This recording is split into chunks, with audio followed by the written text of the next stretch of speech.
오늘 이제 지난주에 이제 16절 했어요. 그죠? 16절이 뭐냐면, 나는 복음을 부끄러워하지 않습니다. 복음은 먼저 유다인에게, 그리고 그리스도인에게, 믿는 사람의 누구에게나 구원을 가져두는 하느님의 힘이다. 라는 부분을 갖다가 우리가 배웠습니다.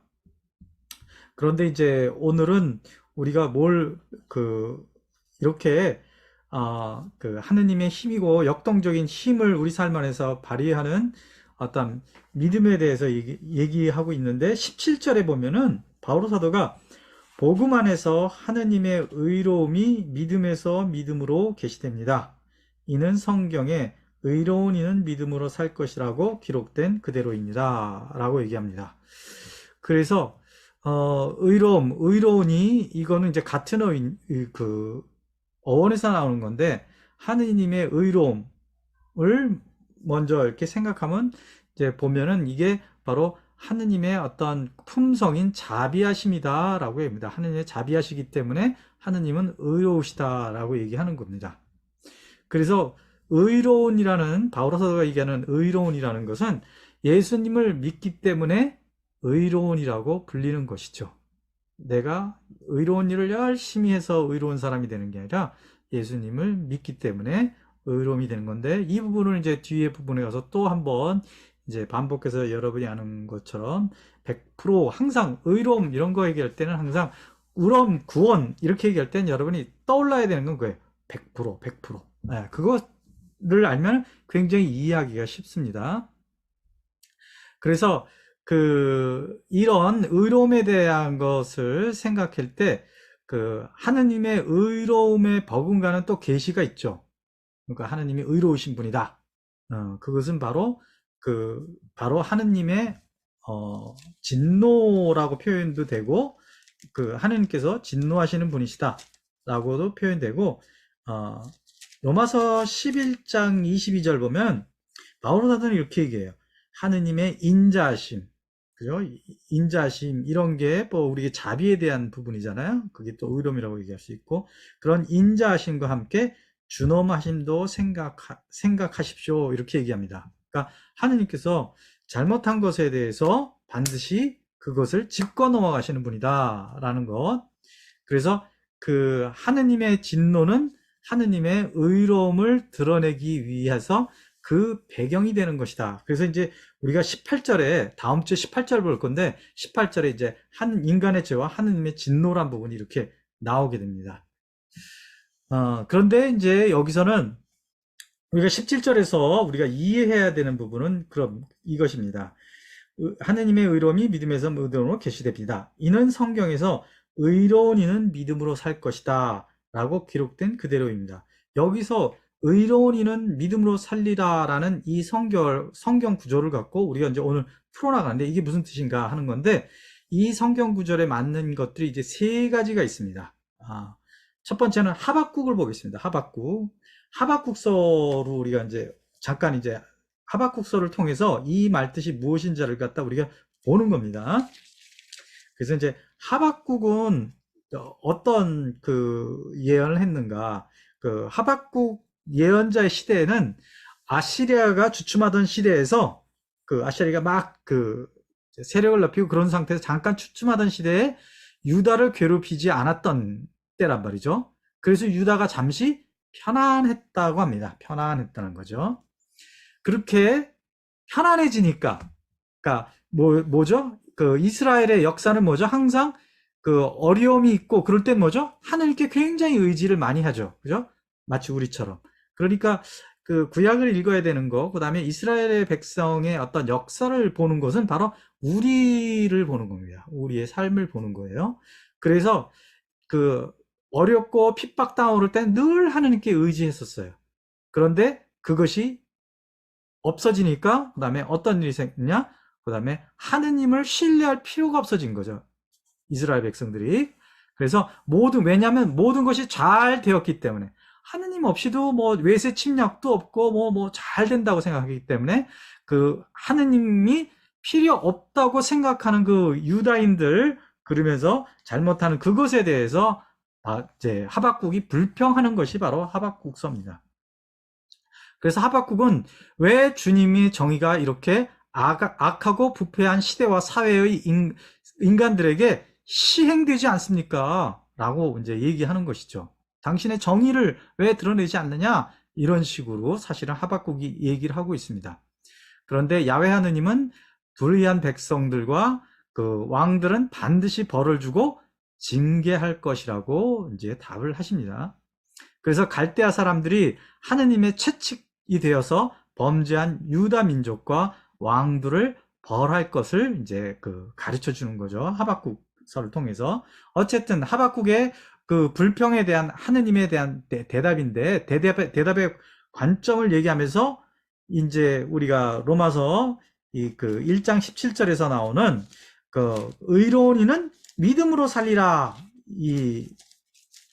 라는 문장이 이렇게 나오는 거예요. 그래서 이거를 바오로 사도가 의로운 이는 믿음으로 살리라 라는 이것을 알려면은 이제 우리가 다른 성경에서 좀 그것을 갖다 힌트를 얻어야 된다 그런 것이죠.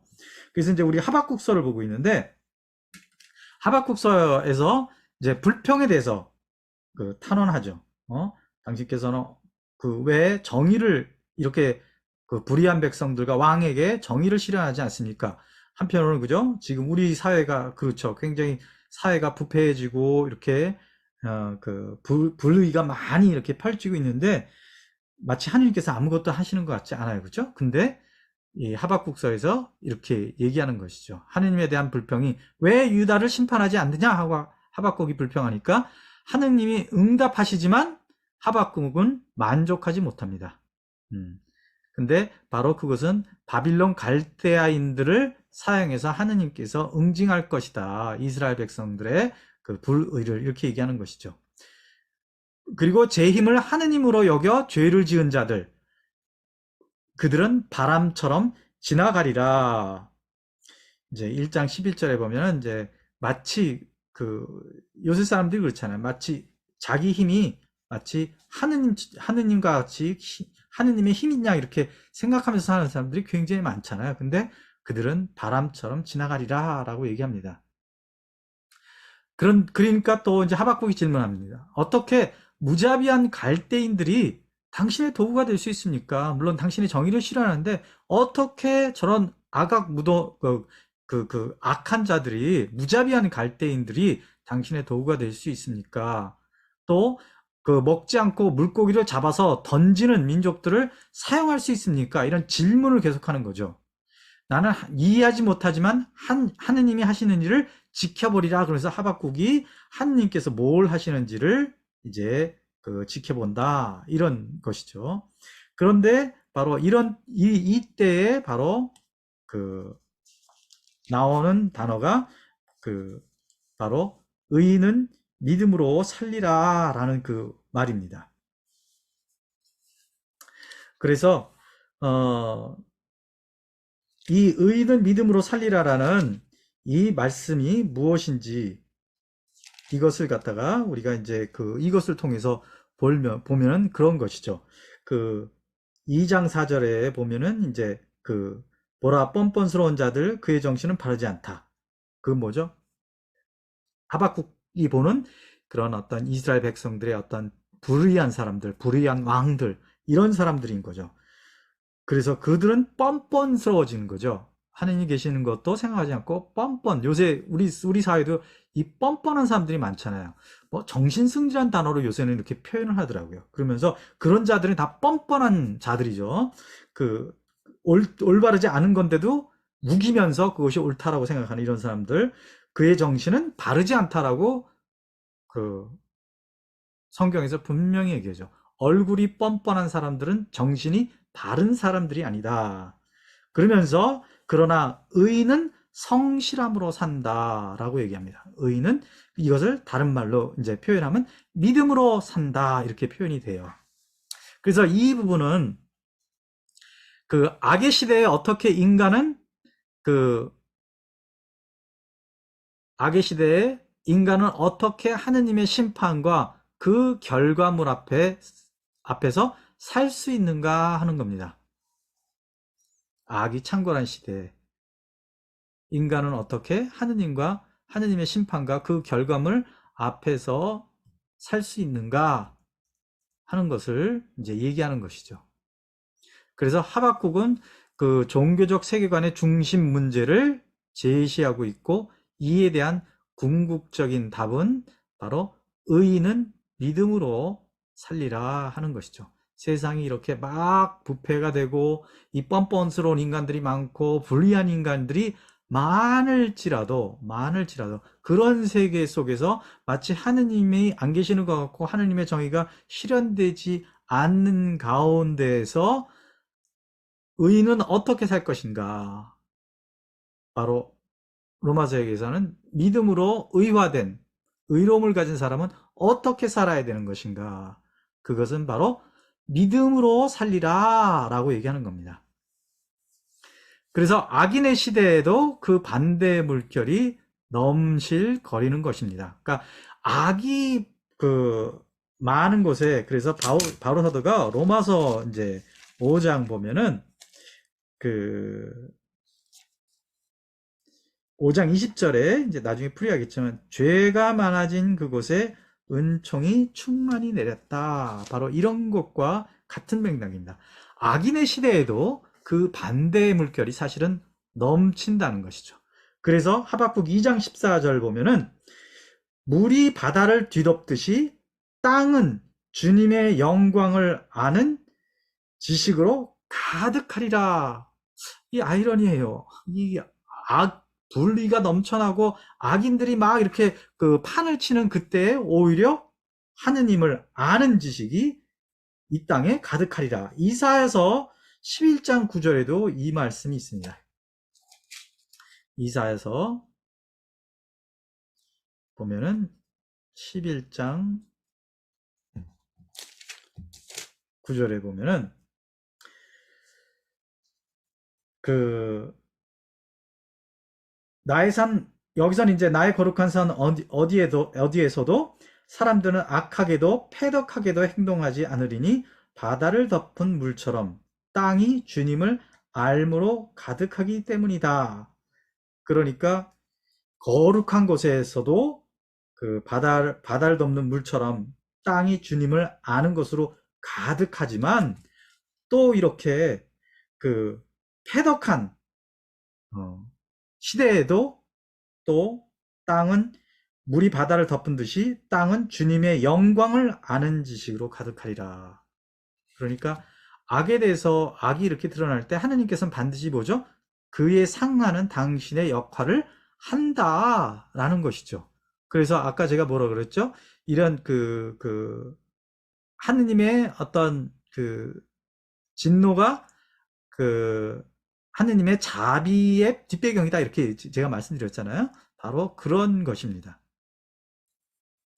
그래서 그 가진 자는 더 가질 것이고 가지지 않은 자는 가진 것마저 빼앗길 것이다 라고 마태복음에 이 말씀이 있죠. 마태복음 13장 12절.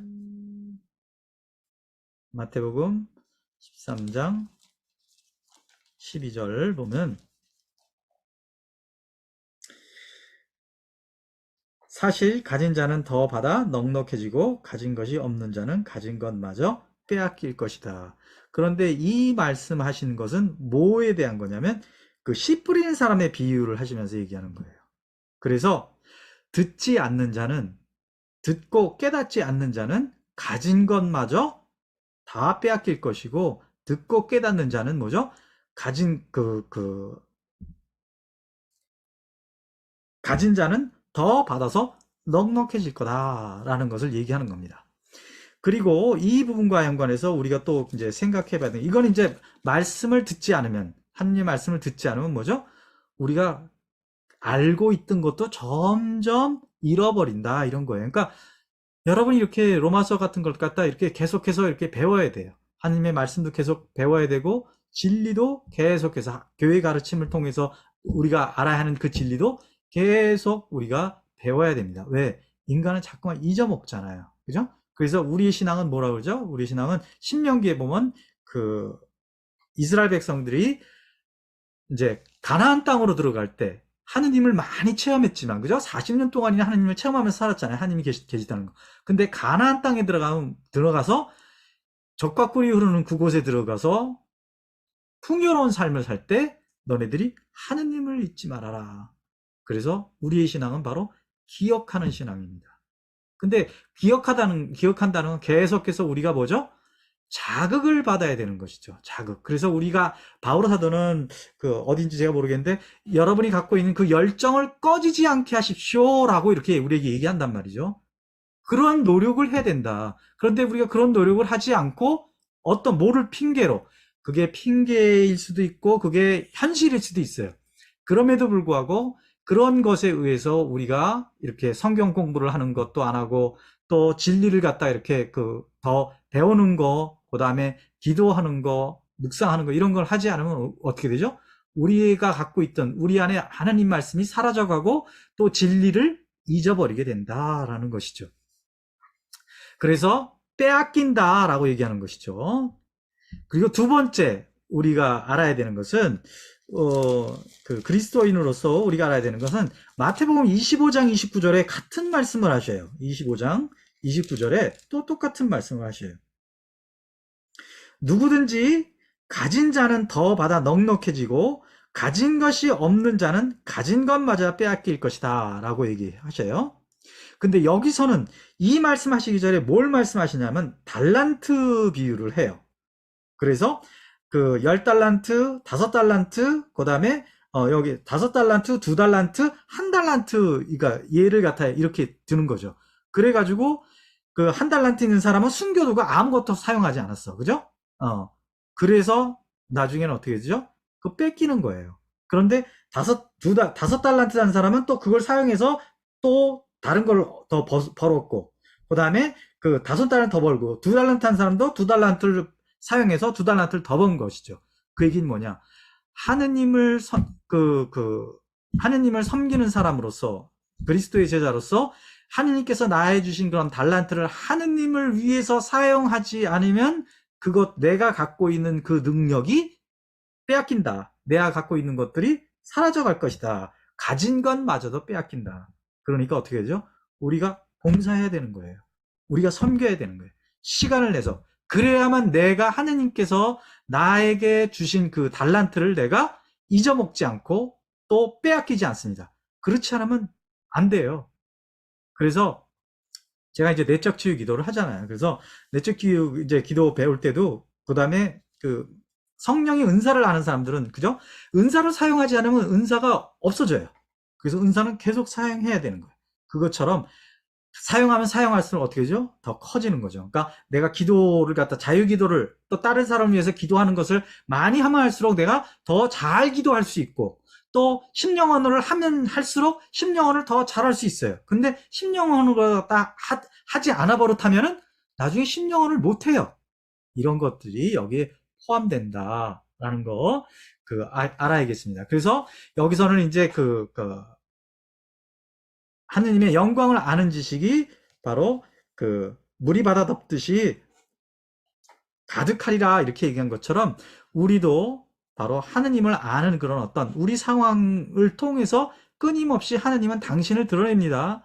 우리가 처해져 있는 어떤 그 어려움, 고통, 고난, 불합리한 상황 이런 모든 것을 통해서 하느님은 당신을 드러냅니다. 그래서 특히 이 시대에 모든 것이 무너져가고 사람들이 점점 사악해지는 이 시대에 때로는 저도 보니까 거기에 잠깐 초점이 돼서 화가 나고 막 그렇더라고요. 그런데 그럴 때일수록 사실은 하느님께서 당신이 누구신지를 더 드러낸다. 그것을 통해서 우리는 더 하느님을 깊이 알 수 있는 기회다라는 거.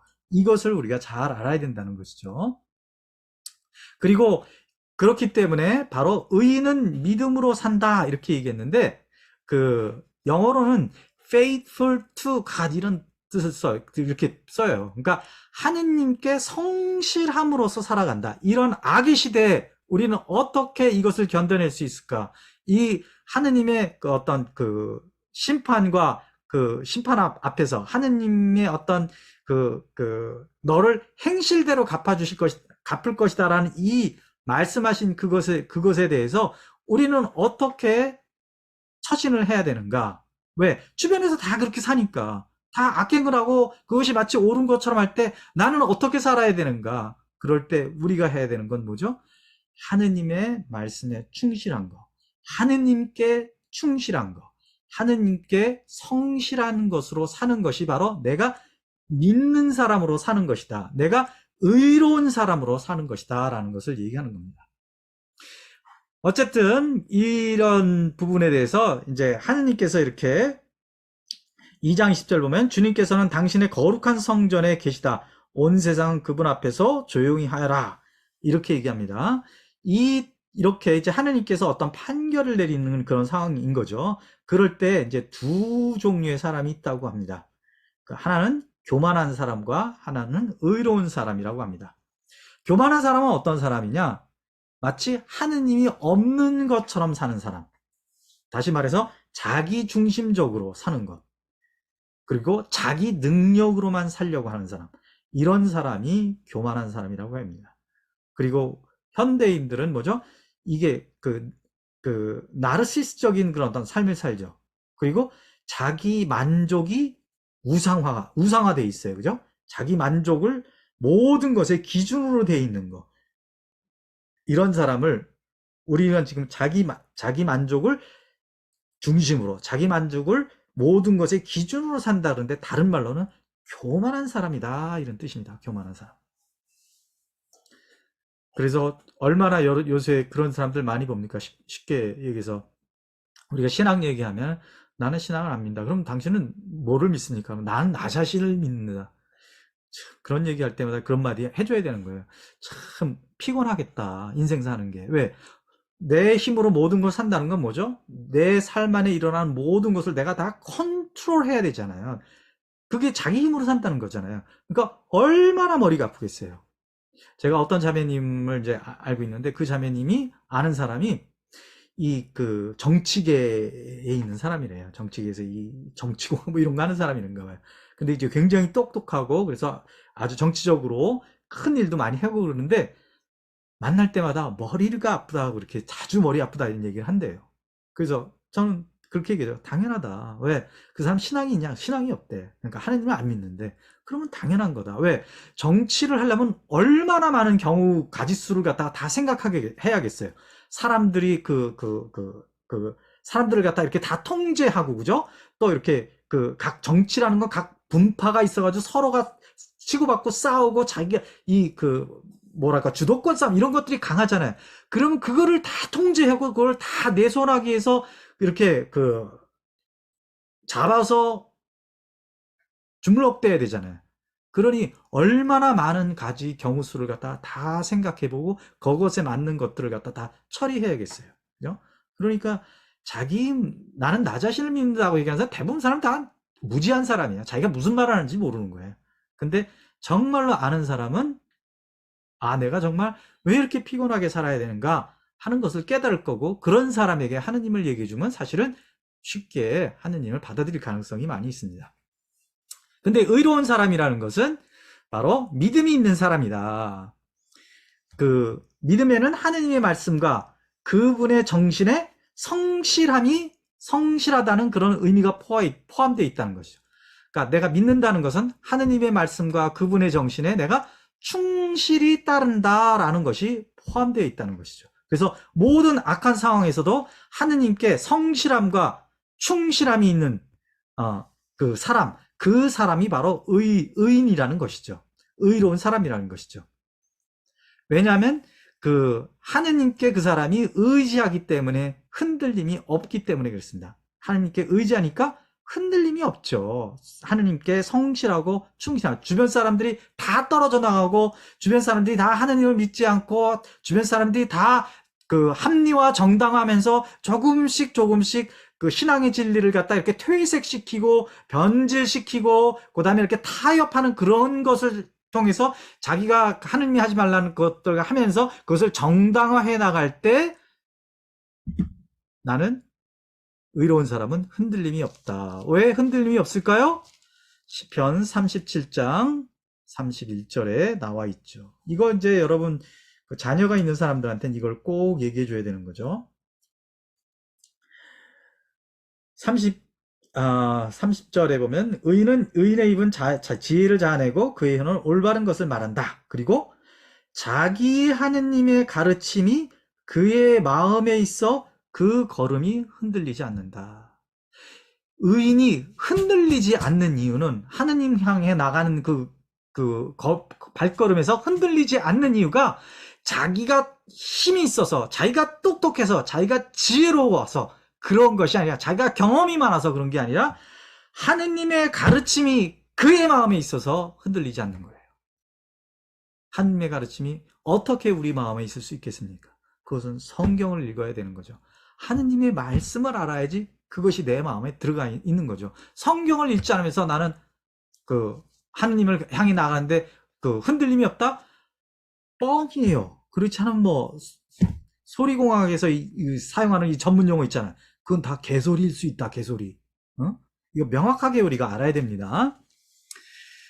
어쨌든 하느님의 이렇게 진노가 내릴 때 이 두 종류의 사람은 어떻게 사는가? 이제 이걸 보면은 교만한 자는 자기 자신의 힘으로 살 수 있다고 생각하기 때문에 5가지의 불행을 당한다. 이제 이 하박국에 보면은 그게 5가지 불행을 선언합니다. 그것은 첫 번째는 남의 것을 긁어 모으고 담보로 잡은 것을 쌓아두는 자, 부의 축적, 그것을 통해서 불행하게 된다. 그 다음에 두 번째는 불행하여라. 자기 집안을 위하여 부당한 이익을 취득하고 재앙의 손길에서 벗어나려고 높은 곳에 둥지를 트는 자. 그죠? 지금 얼마나 많은 정치인들과 이렇게 있고 권력 있고 이런 사람들이 부당 이익을 많이 취합니까? 그리고 그런 사람들 보면 그죠? 대부분 다 이 펜트하우스 이런 데 살아요. 진짜 높은 곳에. 그죠? 아주 정확하게 얘기를 하고 있죠. 그런데 분명히 멸망당할 것이다 라고 이제 얘기를 합니다. 하박국에서. 그 다음에 이제 9절에서 얘기하고 12절에서 보면은 불행하여라. 피로 성읍을 세우고 불의로 성을 쌓는 자. 그러니까 삶을 살아가면서 계속 불의를 짓는 자에게 하느님께서 뭐라고요? 하느님의 진노가 내릴 것이다. 불행을 겪을 것이다. 라고 얘기하는 것이죠. 불의한 자 12절. 그 다음에 15절에 보면은 불행하여라. 이웃에게 술을 먹이고 취할 때까지 화를 퍼붓고는 그들의 알몸을 바라보는 자. 그러니까 알코올의 영양, 그죠? 이런 것을 갖다가 사용하고 이런 것에 사는 사람들, 알코올을 너무 좋아하고, 그죠? 거기 중독에 빠져 이런 사람들 다 불행하다. 그 다음에 19절 보면 불행하여 나무에게 깨어나십시오 하고 말 못하는 돌에게 일어나십시오 하는 자. 이건 뭐죠? 우상숭배죠. 우상숭배. 그런데 우상숭배할 때 우리가 알아야 되는 것은 뭐죠? 그리스도인들이 갖는 우상숭배와 하느님을 믿지 않는 사람의 우상숭배가 좀 틀리죠. 하느님 믿지 않는 사람은 여기서 얘기하는 것처럼 나무에게 절하고 돌에게 절하고 태양에게 절하고 자기가 만든 그런 것에 절하고 그런 거잖아요. 그런데 우리 그리스도인에게서 하느님 믿는 사람들에게서 우상숭배는 대개 뭐죠? 바로 탈출기의 황금 송아지입니다. 그 얘기는 황금 송아지를 믿는다는 게 아니라 이스라엘 백성이 뭐라 그랬죠? 바로 이 황금 송아지가 우리를 에집트 땅에서 끌어낸 하느님이다라고 얘기하는 거예요. 그 얘기는 뭐죠? 내가 만든 하느님, 내 말만 잘 들어주는 하느님, 내 기분을 항상 상하게 하지 않는 하느님, 이런 자기가 스스로 만든 하느님, 그것이 우리에게는 우상이라는 거 명확하게 알아야 됩니다. 이런 하느님의 진노 내리고 심판을 내릴 때 바로 교만한 자는 이렇게 살아서 심판을 당한다. 그래서 하느님께서는 결국 구원하시러 모든 것을 올바르게 하신다라는 것이죠. 그래서 하느님께서 이렇게 심판할 때 우리가 해야 되는 것은 뭐죠? 주님, 저는 당신의 명성을 들었습니다. 주님, 저는 당신의 업적을 두려워합니다. 저희 시대에 그것을 되살리시고 저희 시대에도 그것을 알게 해주십시오. 노여우셔도 자비를 잊지 마십시오. 라고 기도해야 된다. 그러니까 우리가 자비를 청해야 되는 것이죠. 그래서 자비의 기도가 이 시대에 주어진 이유가 바로 그런 거예요. 지금 너무 예수님 오시는 막바지에 들으니까 이 악이 팽배하고 최후의 발악을 하기 때문에 하느님께서 뭐죠? 이제 진노를 하고 심판하실 텐데 그때 우리가 해야 되는 것은 자비를 청하는 것이다. 그리고 하느님께서 결국은 구원하러 그 모든 것을 올바르게 하시고, 하느님께서 선을 위해서 악한 이들의 행위를 이용하시는 상황에서도 의로운 이는 믿음으로 살리라는 것입니다. 그러니까 이 세상이 불의가 많고 막 부패하고 악이 넘쳐날 때 하느님께서 그 악한 사람을 갖다가 악을 갖다가 이렇게 응징하셔야 될 거잖아요. 그런데 그 응징을 악한 이들의 행위를 이용하신다는 것이죠. 그걸 하실 때. 뭐를 위해서? 선을 위해서 악한 이들을 이용하신다. 그래서 여기서 앞에서 얘기한 게 뭐라고 얘기하죠? 앞에서 갈대아인들을 사용하는 이유가 뭐냐 이렇게 막 이제 하박국이 이제 질문하잖아요. 그것에 대해서 하느님께서 바로 악한 이들을 이용해서 선을 하느님께서 만드신다. 그 얘기는 악한 이들이 하느님께서 사람들을 악하게 행동하게 하시는다는 뜻이 아니라 악한 이들이 자유의지로 악을 행하는 그것을 사용하셔서 선을 이루신다. 이렇게 이해하셔야 되는 것이죠. 어쨌든 그러면서 이제 하박국 3장 17절에 하박국이 이제 갈등하는 거죠. 이 부패한 시대에 당신께서 왜 정의를 이루지 않습니까? 그랬을 때 하나님께서 그걸 다 할 거다라고 이제 말씀하시죠. 그러고 나니까 하박국이 그 얘기를 듣고 나중에 이렇게 고백하는 거죠. 여러분이 아는 하박국 3장 17절. 무화과 나무는 꽃이 피우지 못하고 포도나무에는 열매가 없을지라도 올리브 나무에는 딸 것이 없고 밭은 먹을 것을 내지 못하더라도 우리에는 양떼가 없어지고 외양간은 소떼가 없을지라도 나는 주님 안에서 즐거워하고 내 구원의 하느님 안에서 기뻐하리라 라고 합니다. 무화과 나뭇잎이 뭐 이런 노래도 있단 말이죠. 그 얘기는 뭐냐, 이거를 현대 상황에서 우리의 언어로 표현하면 이런 것이죠. 모든 것이 다 부족하고 없을지라도 때로는 내 삶 안에 모든 것이 잘못되어 가고 나에게 모든 것이 잘못되어 내가 힘들고 내가 상처를 받고 내가 억압을 받고 억울한 일을 당할지라도 내가 주님 안에서 구원의 하느님 안에서 기뻐하리라, 이런 뜻입니다. 그것을 고백하는 겁니다. 무엇을 통해서? 이 악한 시대에 악한 시대에 처해 있지만 하느님께서 하시는 그 말씀을 듣고 바로 하박국이 이렇게 3장 17절을 고백하는데, 이 부분을 집해서 39장 12절을 한번 보겠습니다.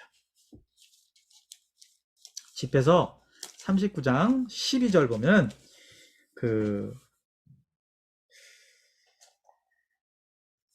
이런 우리가 잘 이해할 수 없는 이런 부분에 대해서 이제 얘기를 해주고 있습니다. 어떻게 얘기를 하느냐? 내게는 아직 할 말이 많나 보름달처럼 온갖 생각으로 가득 차 있었다. 경건한 이들아, 내 말을 듣고 시냇가에 피어나는 장미처럼 번성하여라. 유향처럼 향기를 내뿜고 백합처럼 꽃을 피워라. 소리내어 주님을 찬미하고 그분의 온갖 업적을 찬양하여라. 그분의 이름에 위엄을 드리고 그분을 찬미하며 그분께 감사해라. 입술에 노래를 담고 수금을 타며 감사드릴 때 이렇게 말하여라. 주님께서 이루신 모든 위협은 너무나 훌륭하고 그분의 모든 분부는 제때 이루어지리라 라고, 그것이 바로 찬양하는 이유이기 때문에 찬양하라고 하면서 이렇게 얘기하는 거죠. 아무도 이게 뭐냐, 어찌 된 일이야 라고 말해서는 안 된다. 모든 것은 제때에 풀리기 때문이다. 그분의 말씀으로 물이 모여들고 그분의 말씀 한마디로 물이 저수지가 된다. 그분께서 명령하시면 뜻하는 바가 모두 이루어지고 아무도 그분의 구원의 능력을 막지 못한다. 모든 인간의 일은 다 그분 앞에 있고 그분 눈앞에서 숨겨질 수 없다. 아무도 이게 뭐냐, 어찌된 일이냐 하고 말해서는 안 된다. 모든 것이 필요에 따라서 창조되었기 때문이다. 그분의 복은 강물처럼 넘쳐 흘러 마른 땅을 홍수처럼 적신다. 그분의 길은 경건한 이에게는 평탄하지만 무도한 자에게는 장애가 된다. 좋은 것은 처음부터 선인을 위해서 창조되었지만 나쁜 것은 죄인을 위해서 창조되었다. 33절 보면 이렇게 얘기합니다. 주님의 모든 업적은 좋으니 그분께서는 때에 맞춰 필요한 것을 모두 마련하시리라. 그러면서 아무도 이것이 저것보다 나쁘다고 말해서는 안 된다. 모든 것이 때가 되면 좋은 것으로 판가름 나기 때문이다. 그러니 이제 온 마음과 입을 모아 찬미가를 부르고 주님의 이름을 찬양하여라. 하박국에서 뭐라고 그러죠? 나는 주님 안에서 즐거워하고 내 구원의 하느님 안에서 기뻐하리라 라고 고백하는 것이죠. 왜? 하느님께서 전지전능하신 하느님이 선하시고 전지전능 하느님께서 모든 것을 선으로 이끄시기 때문이라는 것이죠. 그래서 이런 태도를 가져야 되는 것이다. 그렇게 가질 때 하박국 3장 19절 보면은 뭐라고 되어 있죠? 주 하느님은 나의 힘, 그분께서는 내 발을 사슴 같게 하시고 내가 높은 곳을 치닫게 해주신다. 그건 뭐죠? 내가 하느님 안에서 영적으로 성장한다. 높은 곳을 향해 나가게 된다. 그래서 악인들이 우리를 박해하고 모든 것이 잘못될지라도 의로운 이는 믿음으로 살리라는 것이죠. 그러니까 의로운 이는 하느님께 충실한 것에 초점을 맞춘다 이런 것이죠. 그래서 이렇게 하느님께 초점을 맞출 때 우리는 뭐죠? 영적인 생명력을, 새로운 생명력을 얻는다는 것을 바로 알아야 되고, 이게 바로 그 의로운 이는 믿음으로 살리라는 것에 포함되어 있는 것입니다. 그 얘기는 곧 뭐냐? 의인은 항상 성실하게 살아야 된다. 충실하게 살아야 된다. 어떤 상황에도 하나님께 충실해야 된다라는 것을 얘기하는 겁니다. 그 다음에 갈라디아서 3장 11절 보면은, 갈라디아서 3장 11절 보면은 또 이렇게 얘기하죠. 의로운 이는 믿음으로 살 것이다 하였기 때문입니다. 그래서 다시 한번 이게 나옵니다. 근데 여기서 이제 강조하는 게 있어요. 여기서 강조하는 것은 뭘 얘기하는 것이냐? 이 갈라디아서 일 통해서 바울 사도가 얘기하는 것은 믿음은 과정이 있다라는 겁니다. 과정. 그 얘기는 뭐냐? 한 방에 믿음이 왕창 성장한다. 이런 것이 없다는 것이죠. 100%인 하느님의 그 의로움은 인간이 성취하기 어려운 거예요. 구원은 100%를 얘기하는 거고, 의인됨, 의로워지는 것은 100%를 얘기하는 겁니다. 바울 사도가 믿는 이는 의로워진다. 그 얘기는 인간이 100% 의인이 된다는 얘기예요. 근데 그게 불가능하다. 아무리 착한 일을 많이 해도. 그래서 우리가 어떻게 하느님께서 그걸 아시기 때문에 어떻게 가장 쉬운 것을 우리에게 선사하셨다. 그게 뭐예요? 예수님 믿으면 돼요. 예수님 믿으면. 응? 그런데 그 믿음이 있는 사람이 앞에 지금 뭐라고 얘기했죠? 앞에 그 믿음을 통해서 그 사람이 어떻게 된다고요? 하느님께 충실한다. 매 순간 살아가면서 충실한다. 충실하게 살아간다. 그 얘기는 뭐죠? 그 사람이 의로움을 실현해 나간다. 이런 뜻입니다. 그래서 율법으로 할 수 없는 것을 예수님에 대한 믿음으로 가능하게 한 것인데, 그 믿음 안에서 내가 어떻게 된다고요? 그 의로움을 살아내게 하는 것이다. 그러면서 인간은 어떻게 된 거죠? 인간이 시간 안에 있기 때문에 그 의로움이 내 안에 100%화 되는 과정이 필요한 것이죠. 그게 뭐예요? 성화인 거죠. 성화. 그래서 우리는 이것을 이룩 하는 것이 내 힘으로가 아니라 우리 안에 머무시는 그리스도를 신뢰하는 것으로 의롭게 살아야 되는 것이고, 그래야만 가능한 것이다. 이게 어디서 나오느냐? 갈라디아서 3장 19절에 나옵니다. 나는 하느님을 위하여 살려고 율법과 관해서는 이미 율법으로 말미암아 죽었습니다. 그게 뭐죠? 율법으로 나는 의인이 될 수 없다는 걸 인정한다, 이런 뜻이에요. 나는 그리스도와 함께 십자가에 못 박혔습니다. 그래서 이제는 내가 사는 것이 아니라 그리스도께서 내 안에 사시는 것입니다. 제일 유명한 거죠. 그죠? 이제는 내가 사는 것이 아니라 그리스도께서 내 안에 사시는 것입니다. 내가 지금 육신 안에 사는 것은 나를 사랑하시고 나를 위하여 당신 자신을 바치신 하느님에 대한 믿음으로 사는 것입니다. 그게 뭐죠? 예수 그리스도께서 내 안에 계시다는 것을 신뢰하는 마음으로 살아간다는 거죠. 그렇게 될 때 어떻게 되죠? 내가 의로운 삶을 살아가게 된다. 이런 것이죠.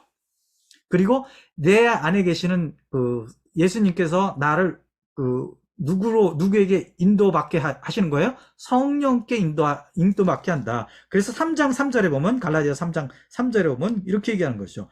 여러분은 그렇게 어리석습니까? 성령으로 시작하고서는 육으로 마칠 셈입니까? 그죠? 그러니까 때때로 우리가 정말 세례받고 살아가면서 얼마나 자주 하느님께 의지하고 그리스도께 의지하고 성령을 따라서 살지 않고 성령이 인도하시는 것을 따라서 하지 않고 바로 내 힘으로 신앙생활을 내 힘으로 의롭게 살려고 하고 내 힘으로 거룩해지려고 하고 이런 것들이 얼마나 많은지 이것을 통해서 우리가 알아야 된다. 그리고 그리스도에 대한 어떤 신뢰심과 성령의 도움을 통해서 살아야 된다는 것은 뭐죠? 믿음을 통해서 이루어지는 것이다. 이것은 또 우리가 믿음에서 믿음으로, 그 얘기는 뭐죠? 계속해서 신앙은 과정을 겪어가야 되는 것이다 라는 것이죠. 그래서 신앙이 과정이라는 것을 알아야 되는 것이고, 구원의 본질은 무엇인가? 계명을 지키는 것이 아니라 하느님을 알고 믿고 하느님을 사랑하는 것이다. 이것이 구원의 본질이다. 그 다음에 히브리서 10장 38절 우리가 봐야겠습니다. 히브리서 믿음은 인내가 필요한 것이다. 믿음은 인내가 필요한 것이다. 앞에서 얘기한 것처럼 믿음이 과정이기 때문에 믿음은 뭐가 필요하다고요? 인내가 필요한 것이죠. 그래서 창세기 12장 9절 보면 12장은 뭐죠? 아브라함을 이렇게 불러내잖아요. 그런데 아브라함이 하느님의 말씀을 따라 길을 떠날 때 차츰차츰 하느님께서 부르신 곳으로 옮겨갔다 이런 거예요. 네겝으로 갔다. 그게 뭐죠? 서서히 이런 뜻이죠. 서서히. 그죠? 그 다음에 13장 3절도 이제 네겝에서 다시 베텔. 그죠? 이렇게 갈 때도 차츰이라는 단어를 써요. 한 방에 갔다 이렇게 얘기하지 않단 말이죠. 그리고 탈출기 17장 1절 보면은 이제 그들이 노예에서 벗어나서 홍해바다를 건너서 그게 뭐죠? 세례잖아요. 세례. 그래서 어떻게 하느님을 만나러 가잖아요. 그죠? 하느님을 만나서 하느님과 함께 여정을 시작하는데 그 하느님을 만나러 가는 그 과정에 17장 1절에 보면 이스라엘 자손들의 온 공동체는 주님의 분부대로 신광야를 떠나 차츰 자리를 옮아갔다 이렇게 얘기해요. 그죠? 그래서 우리는 인내가 필요하다. 모든 고난과 고통, 유혹, 박해 속에서도 의로운 이는 믿음으로 산다는 것이 뭐죠? 믿음으로 인내하면서 어렵고 유혹받고 박해받고 그럴 때 믿음을 갖고 그것을 인내한다 이런 것이죠. 믿음으로 산다는 것이 바로 이런 것입니다. 그러면서 이제 히브리서 이제 11장으로 넘어갑니다. 사실은 10장에서 이렇게 얘기를 하고 11장에서는 믿음으로 이제 믿음에 대한 것을 얘기하는데 3절 보면 믿음으로써 우리는 세상이 하느님의 말씀으로 마련되었음을 따라서 보이는 것이 보이지 않는 것에서 나왔음을 믿습니다. 그러니까 하느님의 말씀으로 모든 것이 창조되었다는 것을 믿는 것이죠. 그러니까 하느님께서 모든 것을 창조하시는 창조주시고 전지전능하시다는 것을 믿는 것이죠. 그리고 믿음은 6절에 보면 믿음이 없이는 하느님 마음에 들 수가 없고 하느님께 나아가는 사람은 그분께서 계시다는 것과 그분께서 당신을 찾는 이들에게 상을 주신다는 걸 알아야 된다. 이게 굉장히 중요한 것이죠. 하느님께서 상을 우리에게 주신다. 그래서 하느님이 계시다는 거, 또 하느님께서 우리에게 상을 준다는 거, 이런 것을 갖다가 믿어야 된다. 이것이 또 믿는 이의 조건이고 인내할 수 있는 이의 조건은 바로 하느님이 계시다는 것과 하느님께서 내가 이 세상을 살아가면서 모든 어려운 것을 인내할 때 그것에 따른 반드시 보상이 있다 이런 겁니다. 그러면서 12장으로 넘어가서 이제 바울 사도가 12장에 넘어가서 그러므로 이렇게 많은 증인들이 우리를 구름처럼 에워싸고 있으니 우리도 온갖 짐과 그토록 쉽게 달려붙는 죄를 벗어버리고 우리가 달려야 할 길을 꾸준히 달려갑시다 이렇게 얘기한단 말이죠. 그러면서 그러면서 우리 믿음의 영주자이시며 완성자이신 예수님을 바라봅시다. 그분께서는 당신의 앞에 놓인 기쁨을 내다보시면서 부끄러움도 아랑곳하지 않으시고 십자가를 견뎌내시어 하느님의 어자 오른쪽에 앉으셨습니다. 죄인들의 그러한 적대 행위를 견뎌내신 분은 생각해 보십시오. 그러면 낙심하여 지쳐버린 일이 없을 것입니다. 여기서 얘기하는 건 뭐죠? 믿고 견뎌야 된다. 어떻게? 바로 그리스도를 바라보면서 믿고 견뎌야 된다. 왜? 예수님께서도 그렇기 때문입니다. 그래서 왜냐하면 궁극적으로 의로운 사람은 예수 그리스도잖아요. 그죠? 그래서 그리고 또 우리가 이렇게 믿음에 지금 얘기하는 믿는 이는 의로운 이는 믿음으로 살리라, 이것이 어떻게 한다고요? 하느님께 충실하는 거고, 이 충실하는 것이 과정이 필요한 것이고, 그리고 또 인내가 필요한데, 그 우리가 인내하는 이 삶에 대해서 뭐라고요? 12장 1절에 많은 증인들이 구름처럼 에워싸고 있다. 그러니까 우리는 많은 경우에 어떻게 하죠? 아무도 알아주지 않는 것에 대해서 우리는 억울해하고, 아무도 알아주지 않는 것에 대해서 슬퍼하죠. 나 혼자, 그죠? 보면은 이제 그 바울사도 나중에 이제 얘기하지만, 엘리야가 뭐죠? 그 싸움을 하고선 하느님 나밖에 없으니까 나 빨리 죽여주십시오. 그랬을 때 하느님께서 뭐라 하죠? 너와 같이 그 바알에게 무릎 꿇지 않은 사람이 7,000명이나 있다, 이렇게 얘기하는 것이죠. 그 얘기는 뭐죠? 우리가 살아가면서, 우린 평신도들이니까 삶에 있어서 지금 더 하느님을 믿지 않는 사람들 속에서 산다는 게 어렵잖아요. 그 사람들이 악을 아무렇지 않게 사용하면서 자기 이득을 할 때 우리는 손해봐야 되고, 그럴 때 얼마나 억울하고, 나를 함부로 무시하고, 그죠? 그러면서도 자기가 마치 잘나서 그런 것처럼 좀 자기가 더 똑똑하다고 여러 가지 내가 나를 갖다 이렇게 공격하는 여러 방법으로 내가 그것을 갖다 다 커버하지 못할 때 오는 그 억울함, 그런 거 있을 때 나 혼자 그걸 당하는 것 같고, 그래서 너무 억울해 할 때 히브리서 11장 1절에 뭐죠? 이렇게 많은 증인, 앞에 이제 믿음으로 생활한 그 선조들에 대한 얘기를 쭉 합니다. 11장. 그래서 이렇게 많은 증인들이 우리를 구름처럼 에워싸고 있으니 우리도 온갖 짐과 그토록 쉽게 달라붙는 죄를 벗어버리고 우리가 달려야 할 길을 꾸준히 달려갑시다. 라고 얘기하는 것이죠. 그래서 예수님께서 당신 앞에 놓인 기쁨을 내다보시면서 부끄러움도 아랑곳하지 않았다. 십자가도 견뎌냈다. 그리고 적대 행위도 견뎌냈다. 그런 것처럼 바로 그렇게 하면 우리가 어떻게 했죠? 지치는 일이 없을 것이다 라고 얘기하는 것이죠. 바로 이런 것이 의인은 믿음으로 살 것이다. 이 말씀이 무신론과 배교의 시대에, 박해의 시대에 사실은 굉장히 필요한 겁니다. 그 얘기는 뭐죠? 늘 하나님의 말씀에 충실한 거, 하나님의 정신에 충실하게 살아가는 거, 그것은 과정이고 그것은 인내가 필요하다는 것을 잊어서는 안 되겠습니다. 그래서 이 세 구절이 믿음에 대해서 총체적으로 얘기하는 것이죠. 우리가 하느님이 하신 일, 내 삶에 또 주변의 삶에 하느님이 하시는 일을 보고 하느님을 신뢰하고 믿었잖아요. 그죠? 그래서 우리가 의로움을 얻었잖아요. 그래서 그 의로움 얻은 우리는 믿음으로 살아야 되는데, 그 믿음으로 산다는 게 뭐라고요? 그게 다른 게 아니라 바로 하느님께 충실한 것이다. 하느님의 말씀과 하느님의 정신에 충실한 것. 이것이 바로 믿는 이는, 바로 의로운 이는 믿음으로 살 것이다. 의로운 이는 믿음으로 살 것이다 라는 그 말뜻입니다. 그래서 우리가 정말 하느님께 충실하게 살고 하느님의 말씀과 정신에 또 진리에 충실할 때 나는 뭐죠? 의로운 인 거예요. 의로운 이.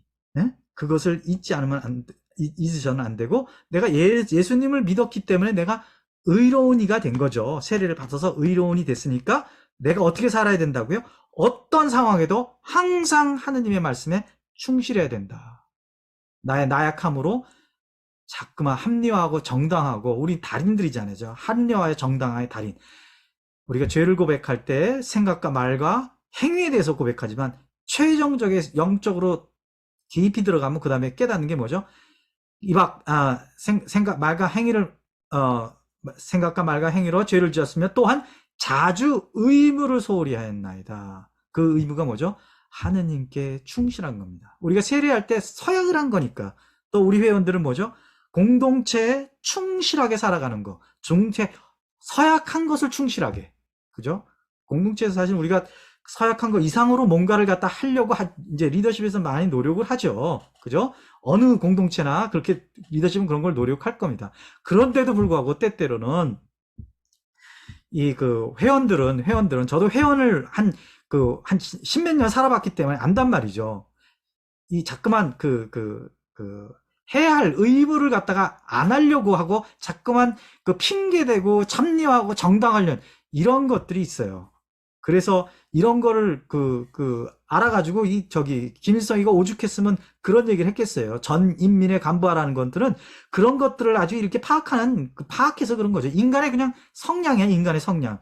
그러니까 리더십 할 때는 막 그냥 리더로서 할 땐 열심히 하다가 또 리더가 안 하면은 아무것도 안 해. 그런 사람들이 많아요. 그렇지 않은 사람도 있지만 대부분 그런 사람들이 많을 수 있다. 그래서 저도 모르는 거죠. 저도 리더십이 그렇게 될 수도 있으니까 우리는 누구나 다 조심해야 된다. 그런 것들을 알아야 되는 것이죠. 그러니까 리더로서 살아가면서 사실은 리더들은 그것이 이제 몸에 배어서 리더가 아닐 때도 정말 리더의 정신으로 살아야 되는데 그런 것들을 우리 교회 내에서 잘 이렇게 모범을 보여주는 경우가 이렇게 많이 없는 것 같아요. 이런 것들은 배워야 되는 것이, 배워서는 안 되는 것이죠. 그걸 잘 알면 좋겠습니다. 그래서 어쨌든 이런 관점에서 의로운 이는 교만한 자와 비교가 되는 것이죠.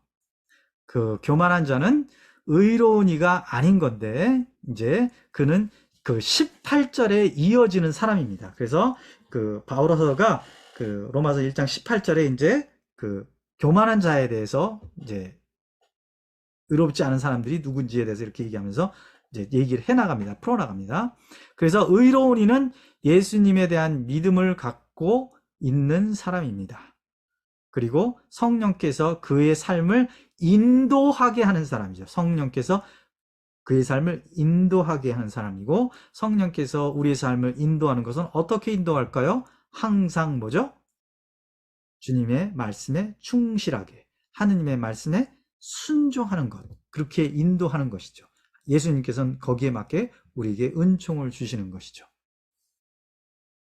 그래서 믿음으로 이제 이란 뜻은 또 믿음에서 믿음으로 계시된다. 이런 것은 그분이 누구신지, 어떤 분이신지를 믿는 것이 우리의 삶에 영향을 미친다는 것이죠. 믿음에서 믿음이라는 것은 믿음이 어떻게 했죠? 과정이라고도 얘기했고 믿음이 인내라고 얘기했는데 바로 그 과정에서 뭐죠? 내가 하느님이 누구신지를 아는 것이고 또 아는 만큼 내가 어떻게 하죠? 그분을 신뢰하게 되죠. 그러면 하느님을 알고 신뢰하는 것이 내 생각과 말과 행동에 영향을 미친다, 이런 것이에요.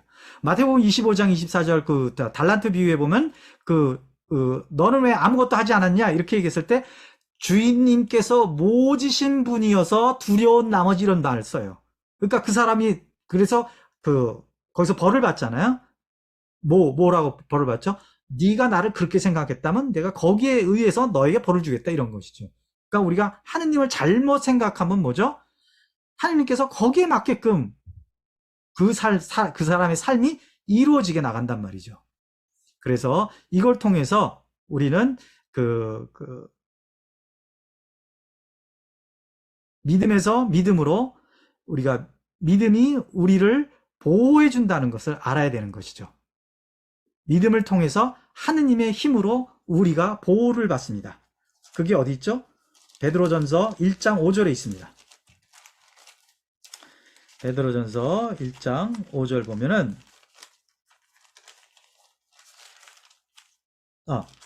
5장